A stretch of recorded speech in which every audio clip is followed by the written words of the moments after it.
दोस्तों, अब तक आपने सुना होगा कि पाकिस्तान हमारा दुश्मन है, लेकिन अब वक्त आ गया है कि हम उन दोस्तों को भी पहचानें जो पाकिस्तान के साथ खड़े होकर हमारे खिलाफ जहर उगल रहे हैं।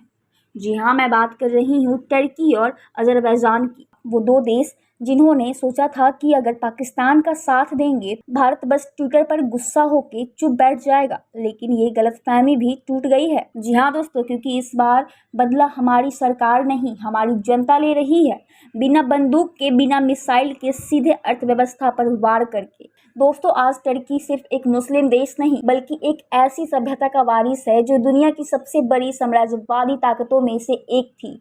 ऑटोमन साम्राज्य 1299 में शुरू होकर करीब 600 सालों तक ये साम्राज्य 3 महाद्वीपों एशिया, यूरोप और अफ्रीका में फैला रहा।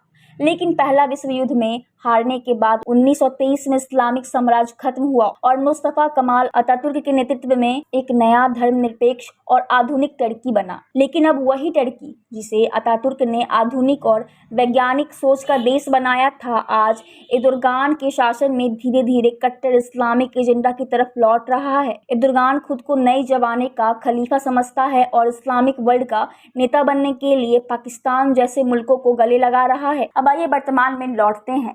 बात साल 2023 की है, जब टर्की ने पाकिस्तान को अपने घातक ड्रोन देना शुरू किया। जिन ड्रोन का इस्तेमाल अर्मेनिया से लेकर सीरिया और यूक्रेन में हो चुका है, वही ड्रोन पाकिस्तान को भारत के खिलाफ दिए गए। ये वही टर्की है जो ये भूल गया है 2023 का वो भूकंप जिसमें टर्की तबाह हो गया था। सबसे पहले मदद लेकर कौन पहुंचा? भारत। भारत ने अपनी जहाज भेजे, राहत सामग्री भेजी, डॉक्टर्स भेजे, लेकिन बदले में क्या मिला?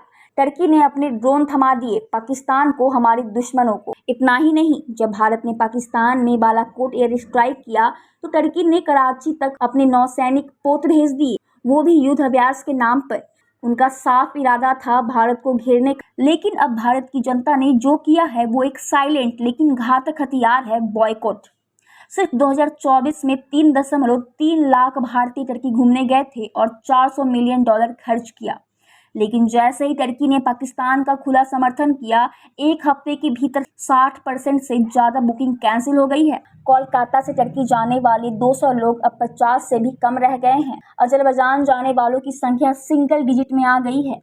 टूरिज्म कंपनियां अब खुद ऑप्शन दे रही है, टर्की नहीं वियतनाम जाओ, अजरबैजान नहीं बाली जाओ। मालदीव का भी यही हाल हुआ था दोस्तों। जब मोइजू ने इंडिया आउट का नारा दिया था तो इंडिया ने भी बोल दिया था मालदीव्स आउट, और नतीजा सिर्फ एक साल में मालदीव में जाने वाले भारतीयों की संख्या 47% घट गई। जो टॉप डेस्टिनेशन था वो अब 6ठे नंबर पर आ गया है। टर्की और अजरबैजान अब उसी राह पर चल रहे हैं, खुद बर्बादी की तरफ। भारत हर साल टर्की से $2.84 अरब माल मांगता है और $5.2 अरब का एक्सपोर्ट करता है। यानी टर्की को हमसे ज़्यादा ज़रूरत है। टर्की से जो चीज़ें आती है, steel, power turbine, chemical, non veg, ये सब हम कहीं और से भी ले सकते हैं, लेकिन हमसे जो चीज़ें ली जाती है, इलेक्ट्रॉनिक्स, ट्रांसपोर्ट, केमिकल्स, वो टर्की के लिए अहम है। महाराष्ट्र, राजस्थान जैसे राज्यों के ट्रेन्स में अब टर्की से सामान मंगाना बंद कर दिया गया है। ये व्यापार नहीं, ये जन आंदोलन बन चुका है। अब सबसे खतरनाक बात है सेलेबी एविएशन। ये एक टर्किश कंपनी है जो भारत के 8 एयरपोर्ट्स पर काम करती है। हर साल 58,000 उड़ानों और 5,400 टन कार्गो को मैनेज करती है। और खबर है कि इसमें एर्दोगान की बेटी का 10% हिस्सा है। और एर्दोगान की बेटी का पति वही है जो टर्की की सबसे बड़ी ड्रोन कंपनी का मालिक है। यानी भारत के एयरपोर्ट से जो कमाई हो रही है वो पाकिस्तान को हथियार देने वालों की जेब में जा रही है। अब भारत ने इस कंपनी का सिक्योरिटी क्लीयरेंस रद्द कर दिया है, यानी अब ये भारत में नहीं चल पाएगी।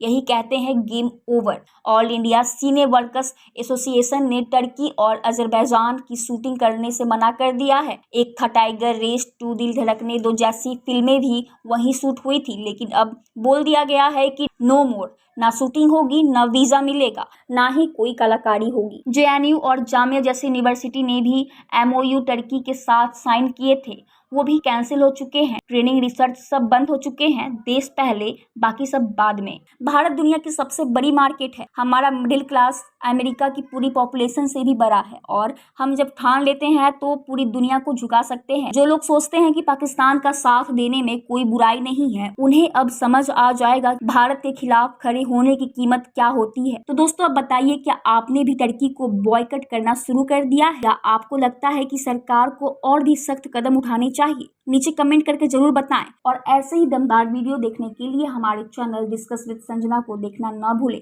धन्यवाद।